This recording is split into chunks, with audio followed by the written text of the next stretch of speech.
আজি ৰাতিপুৱা বৰা ভাত খোৱা হ'ব। ইয়াত টেকেলিত দিছোঁ আৰু এইফালে এটা হৈ গ'ল। এইটো আজি আমি বৰা ভাত দৈ দিয়ে খাম, যদিও ঠাণ্ডা বহুত পৰিছে, কিন্তু দৈখিনি বিৰাট ভাল, মানে দৈ দি থৈ গ'ল ঘৰতে। আমাৰ আকৌ চবেই বৰা ভাত নাখায়, আৰু যিখিনি বৰা ভাত নাখায় তাৰ কাৰণে ৰুটি বনাইছোঁ। ধুনীয়া দৈ দেই, বৰ ধুনীয়া দৈ ৰুটি। আসসালামু আলাইকুম এভৰিৱান, মই মাহিনুৰ নামাই মাহিনুৰ নজৰে আপোনালোক সকলোকে স্বাগতম জনাইছোঁ। আশা কৰিছোঁ আপোনালোক ভালে আছে। আজি হৈছে 2024 চনৰ শেষৰটো দিন, মানে 31 ডিচেম্বৰ। আজি আমি আহিছোঁ কচুলু খোৱালে। আমাৰ এগৰাকী সম্বন্ধীয় মামীৰ গা ভাল নাই, চাবলৈ আহিছোঁ। চাটনি চাটনিও খাইছে।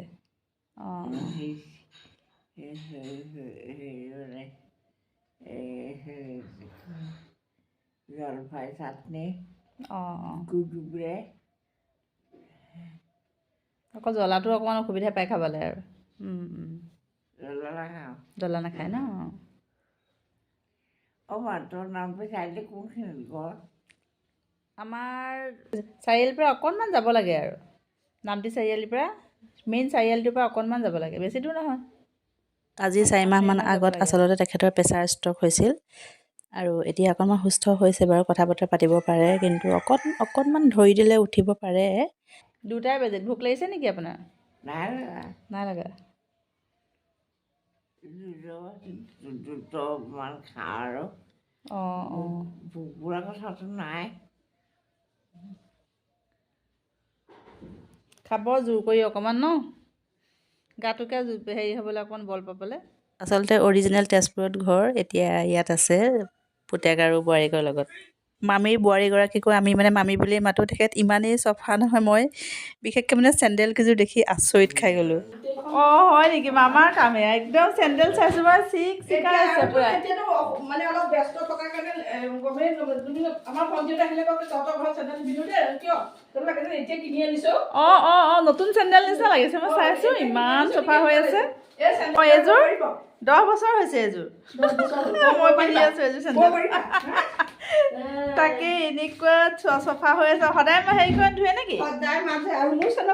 আজি আমি মামাক লগ নাপালোঁ, এফালে গৈছে, আৰু মামী যে ইমান চফা আৰু চিজিল, অকলেই মানে এনেকুৱা ধুনীয়াকৈ মেইনটেইন কৰিছে নহয়। আৰু এগৰাকী বেমাৰীক চম্ভালা অকলে ধেমালি নহয়, আৰু এইফালে 5 ওয়াক্ত নামাজ পূৰা কায়েম কৰে। অনবৰতে দেখিছে নাই, জায়নামাজ মানে পাৰাই থাকে নামাজৰ জেগাত। পাৰিব নি বহিব? উঠাই দিওঁ মই অকণ, বহিব পাৰিব, এনেকৈ উঠাই দিওঁ, অকণমান লাহে লাহে বহে। খাব বহাই যদি অকণ বহাই দিয়কচোন বাৰু। ধৰিব লাগিব নেকি, নে পাৰিব অকলে? উঠাই দিওঁ তেনেকৈ, সেই চিকত ধৰি পেলাই লাহেকৈ এনেকৈ বহে। বহিলে আৰু আমাক যে ভাত খাবলৈ বহুত জোৰ কৰিছিল, কিন্তু ভাত নাখালোঁ, আৰু চাহো বৰ ধুনীয়াকৈ দিলে। আমাৰ কোৰ্টৰ ওচৰত অকণমান কাম আছিল, সেইকাৰণে বেছি সময় নবহিলোঁ।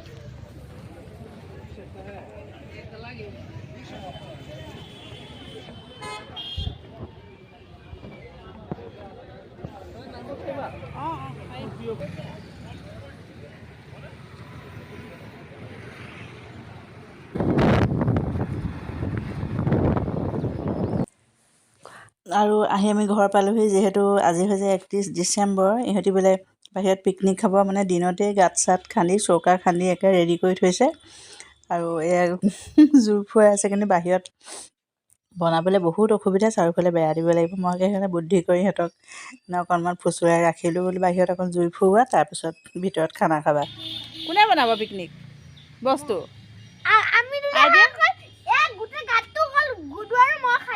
হয়নে? জুইৰ ওচৰত বহি খাবৰ কাৰণে মই কাঠ আলু ভাজিবলৈ লৈছোঁ। বাহিৰত ভাজিবলৈ লৈছিলোঁ, ভিতৰতে ভাজি দিওঁ। কাঠ আলু ভাজি মই নি আছোঁ দেই। কাঠ আলু ভজা হৈ গ'ল, বাহিৰলৈ লৈ যোৱা জুইৰ ওচৰত খাই থাকাগৈ আৰু যি খাবা মই ভিতৰতে বনাম দেই বাহিৰত বনাবলৈ নাই এইখিনিকে বাহিৰত পিকনিক বনোৱা লৈ যোৱা আৰু মোৰ ভাত হৈ গ'ল ভাতত আজি মই ডিম বনাইছোঁ তাৰপিছতে পনীৰ বনালোঁ আৰু যিকেইটা বস্তু সিহঁতি আচলতে বেছি ভাল পায় আৰু এতিয়া মই কাচকল আৰু আলুৰ কেইটামান বৰা বনাবলৈ লৈছোঁ আগতে বইল কৰি থৈ লৈছিলোঁ এতিয়া সহজ কৰি থৈছোঁ আৰু আগতীয়াকৈ আৰু এয়া বেচনত লেপি লেপি অকণমান ব্ৰেড ক্ৰাম্ছ দি ভাজি দিম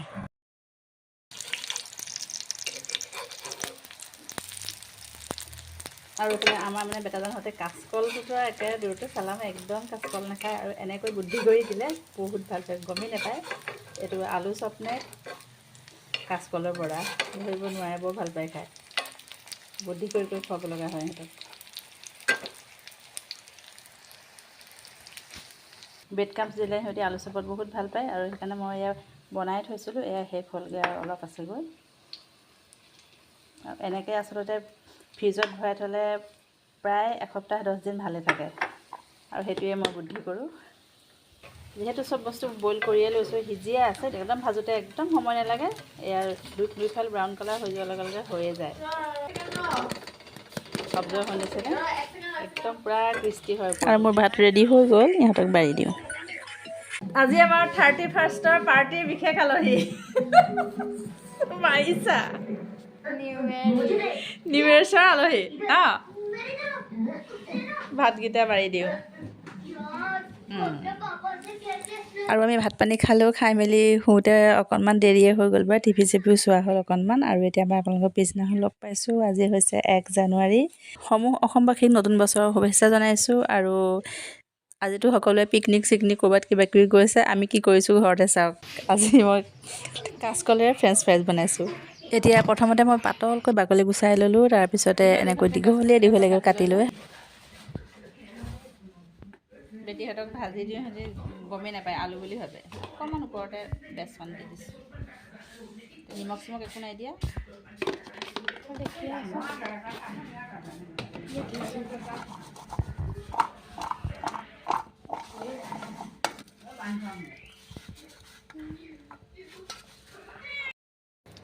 কেৰাহীখন পাতিলোঁ তেল দিলোঁ বেছি তেল নিদিলেও হয় একদম তেল নোহোৱাহে কিন্তু বহুত ভাল একদম শুকান হৈ থাকে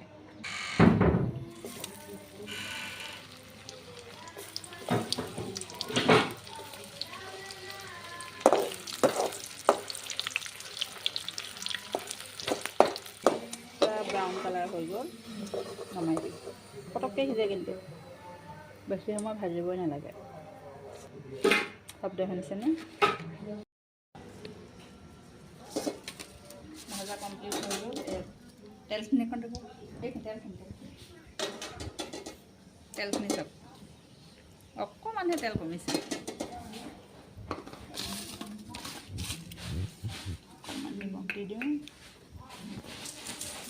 নিমখ অকণমান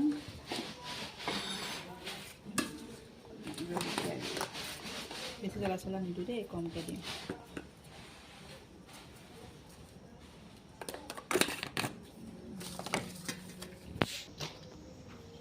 জলকীয়া গুড়ি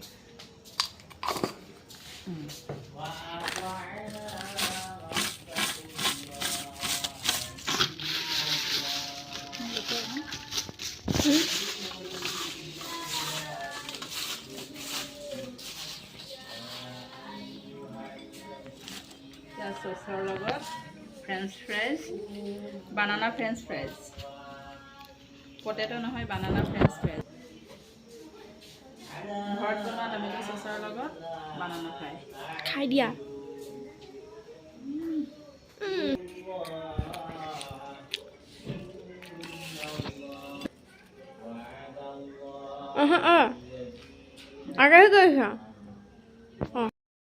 মই আপোনালোকক ভাঙি দেখাইছোঁ দেখিছেনে